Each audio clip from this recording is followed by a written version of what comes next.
to significant financial compensation. Call Abused in Scouting for a free, confidential consultation.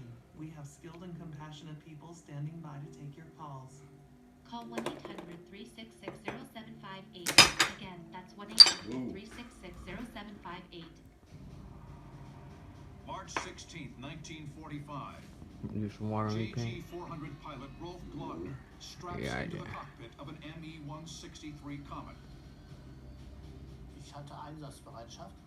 I was on call, and then on sitting call, where you were inside the cockpit in case things had to happen quickly. Schnell gehen muss, ja. The fuel on board is so unstable that Glogner must wear a protective suit.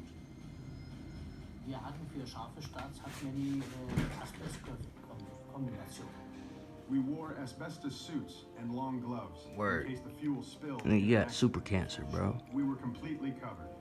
Also falls mal If the fuel came into contact with your skin, it burned. Unfall, Überschlag und was, ja, And normal cloth would have burned immediately. passieren sollte, ja, dass wir, denn wenn das auf die Haut kam, It was dangerous. oder auf Stoff, normalen Stoff, ja, dann wird man sofort gebrannt. Das Ja. war gefährlich. I'm gonna have to listen to that again. The corrosive fuel is but one of the many dangers facing the Comet pilot.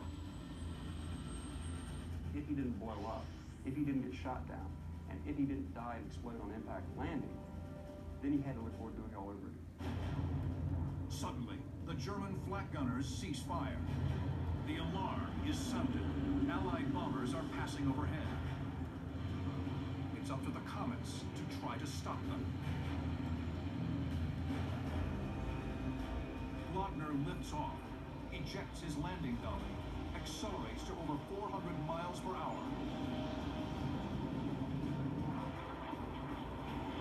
Then pulls into a steep 70-degree climb. Vom Start, ja, From takeoff, it took 2 minutes to reach combat altitude, 30,000 feet. A standard fighter like the ME-109 would have taken 30 minutes to do that, and the enemy plane would have been long gone by that time.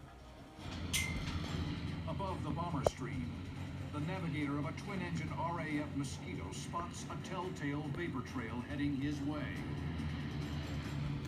Allied pilots have come to dread such a sight. Glogner flies up through the B-17 stream without scoring any hits on the bombers.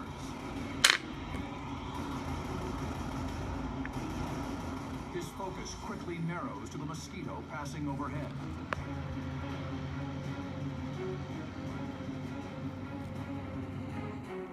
On this day, Glogner will see how his ME-163 stacks up in a dogfight. The Mosquito's lightweight wooden frame was powered by twin Rolls-Royce Merlin engines. The aircraft was known for its speed and its hard-hitting combination of 20mm cannon and 30 caliber machine guns. The ME-163 is far faster than the Mosquito and surprisingly maneuverable in a turning fight. But the Mosquito has much better armament and can absorb more punishment. Glogner is here. The Mosquito is here. The Mosquito pilot will turn in to Glogner, hoping to get a shot while the Comet is still in the climb. The Mosquito brakes hard. Glogner eases the stick forward. so unter ihm war der flog hier, ja, und ich kam mir so, When I was underneath him, he dropped his wing tanks, and he almost hit me. But they passed right by the tips of my wings. That would have been terrible. I got lucky. Sprint drin gewesen wäre und so ein. Aber Glück gehabt. Glogner banks left to get onto his enemy's 6 o'clock. So as he banks and rolls himself, he sees the Mosquito pilot trying to turn tight to get him. The engagement has turned into a classic circling fight. Both pilots turn as tight as their planes. Aber ich hatte ja die Moskito, die Weber 63. Trying to be fucking lazy. Now voltage. But I had the ME-163, and it was so agile. So that's how I was able to shoot it. I shot the right engine, and then it went down and disappeared. Verschwand dann. Case too heavy. didn't follow him because to me, he was finished. Oh yeah, zum Zerlegen, ne?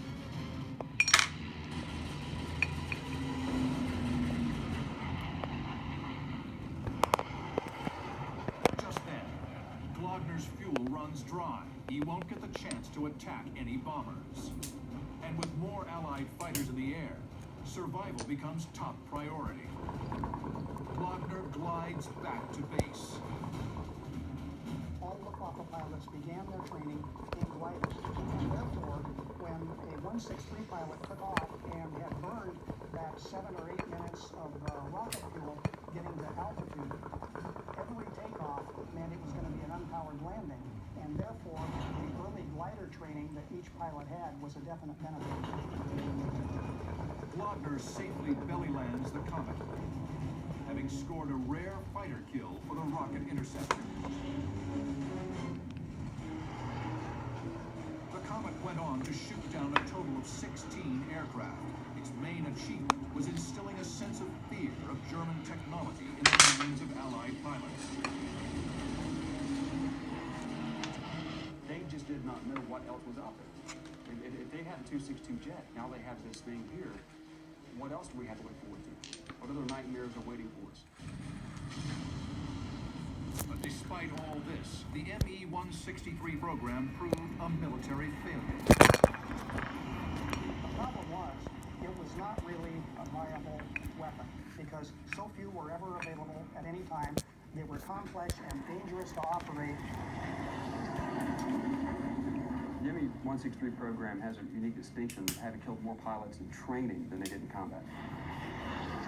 Even Siegfried Schubert, the most successful Comet pilot, was not immune from the risk of flying the ME-163. Schubert continued flying Comet missions until October, about 2 months after his record-setting 2 Victory Day. But that month, he was getting ready to launch in another Comet when apparently the fuel exploded and he was killed in the detonation. Regardless of the danger, there was never a shortage of volunteers ready to take the rocket planes into battle. They were willing to sacrifice their lives, if necessary, to protect their home country. A sentiment echoed halfway across the world in the Empire of Japan.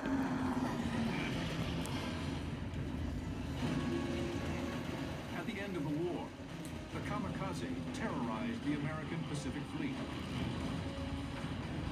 But a far more frightening application of the suicide pilot was in the works. A manned torpedo known simply as Kai-10, the Heaven Shaker. Man. Torpedo. If you've fallen behind on your Yep. taxes, you know And the that one the who IRS created is it coming for their was money. Japanese.